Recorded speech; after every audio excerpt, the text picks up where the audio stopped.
क्या हाल है चेला लोग। आशा करते हैं कि सब बहुत बढ़िया होगा और सब लोग बढ़िया से तैयारी कर रहा होगा। कुछ स्टूडेंट लोग मैसेज किया था कि सर 4th सेमेस्टर का एग्जाम आने वाला है, तैयारी कैसे करें, उस पर एक वीडियो बना दीजिए ताकि हम लोग अच्छे से तैयारी कर सके।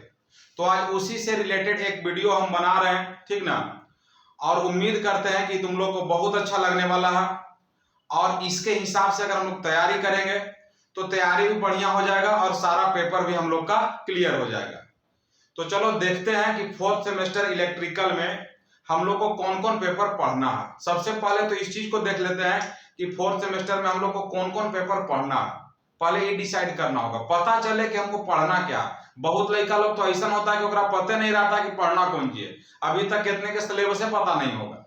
ठीक है, तो पहले हम लोग देखते हैं 5 सब्जेक्ट हम लोग को पढ़ना बाबू। 5 सब्जेक्ट पढ़ना है, ठीक ना। कौन कौन सब्जेक्ट है? तो डीसी मशीन है, ठीक है। दूसरा नंबर में नेटवर्क थ्योरी है, तीसरा नंबर में डीसीएम है, चौथा नंबर में पावर जनरेशन है और पांचवा नंबर में मेरा एस्टिमेशन एंड कॉस्टिंग है।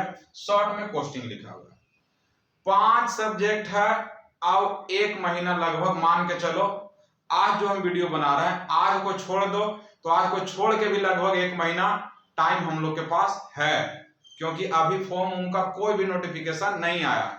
तो इस 1 महीना में हम लोग इसका तैयारी कैसे करें, इस 5 सब्जेक्ट का तैयारी कैसे करें ताकि किसी भी पेपर में बैक भी ना लगे और सब सब्जेक्ट मिला करके फाइनली मेरा डिस्टिंक्शन भी आ जाए। और डिस्टिंक्शन नहीं हो आए तो कम से कम 60% से एवं 70% इतना मार्क्स रहे।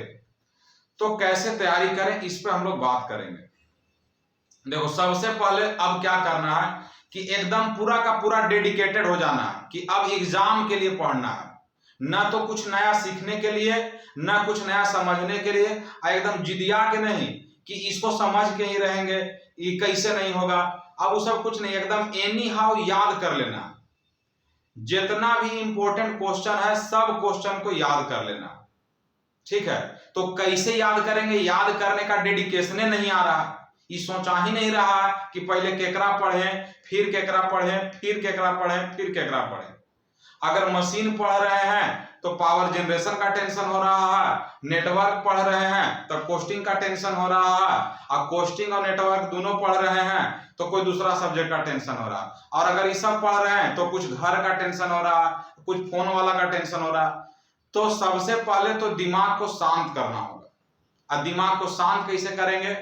तो 5 सब्जेक्ट है, 5 सब्जेक्ट पर कैसे कंसंट्रेशन बनाए उसके लिए हम लोग बात करेंगे। सबसे पहले तो ये दिमाग बैठा लो कि मेरे पास 5 सब्जेक्ट है ना। पहले तो ये दिमाग बैठा लेना कि 5 गो है, ठीक है, 5 गो है। अब 5 पांडव मिलकर गर्दा उड़ा दिया था, ये दिमाग बैठा लो। तो 5 सब्जेक्ट को 5 पांडव समझ लेना।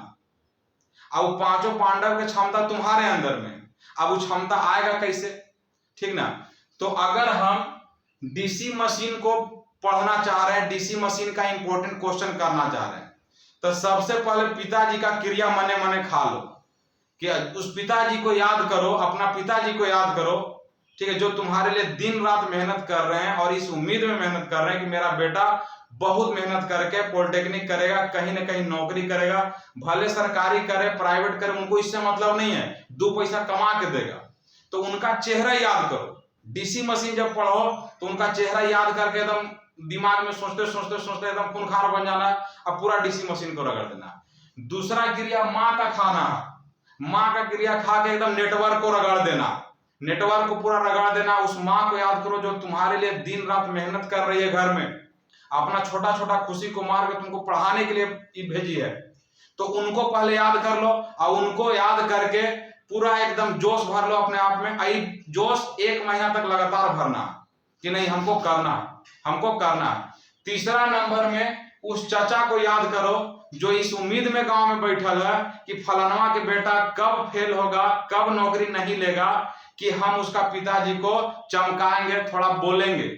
तो ऐसा आदमी गांव में ढेरे रहता है जो इताक में होगा कि उसका बेटा वहां पढ़े गया है, वो कुछ न करे, वो भगवान से डेली ही प्रार्थना कर रहा होगा। तो कम से कम अगला के मुंह पर तमाचा मारना है, उसको दिखाना है, इसके लिए डीसीएम को करना है, ठीक है। चौथा पेपर जो है पावर जनरेशन, उसको याद करो जो तुमको छोड़ के चल गया, इसलिए कि तुम कमजोर है पढ़े में, तुम कुछ नहीं कर सकता, तुम 2 पैसा कमा नहीं सकता, तुम कुछ कर नहीं पाएगा।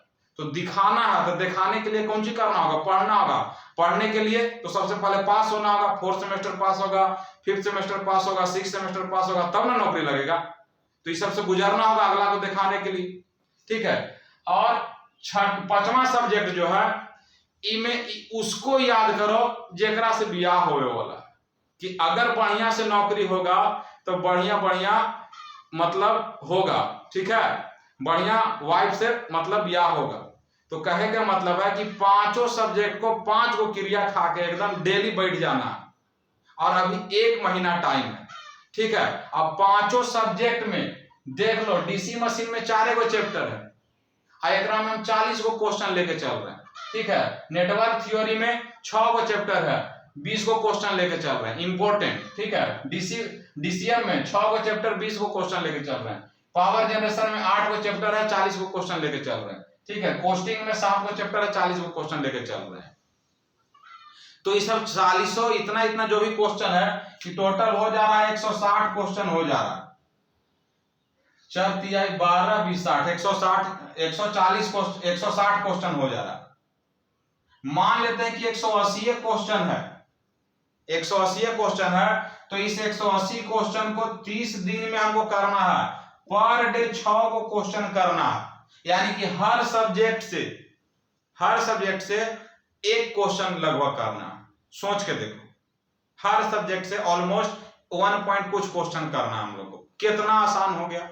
तो अगर स्ट्रेटजी बना के पढ़ेगा तो एकदम याद होगा, क्रिया खा के पढ़ेगा तो एकदम याद होगा। कैसे नहीं याद होगा, कौन ची करने यहाँ आया है, यही करने। लेकिन अब सवाल ये उठता है कि सर ठीक है 40 को क्वेश्चन तो बोल तो दिए, ये 40 को क्वेश्चन हमको कैसे पता चलेगा कि यही इंपॉर्टेंट होगा, वो हम बताएंगे। कौन क्वेश्चन इंपॉर्टेंट है वो हम बताएंगे, ठीक ना। तो आज का वीडियो एकदम तैयार होने के लिए कि पहले तुम तैयार हो जाओ, तर्कस में तीर भर लो, अपने आप को तैयार कर लो। सब सब्जेक्ट का क्वेश्चन हम देंगे, जैसे जैसे दे ले जाएंगे वैसे वैसे कर ले चलना है। अब मान लो क्वेश्चन मिल गया तो ये सोचेगा कि सर उसका आंसर कहां से मिलेगा, उसका आंसर के लिए हमसे कांटेक्ट करो, हम उसका आंसर सेंड करेंगे, पीडीएफ के रूप में हम आंसर सेंड करेंगे। तो चलो मिलते हैं नेक्स्ट वीडियो में, फिलहाल के लिए धन्यवाद।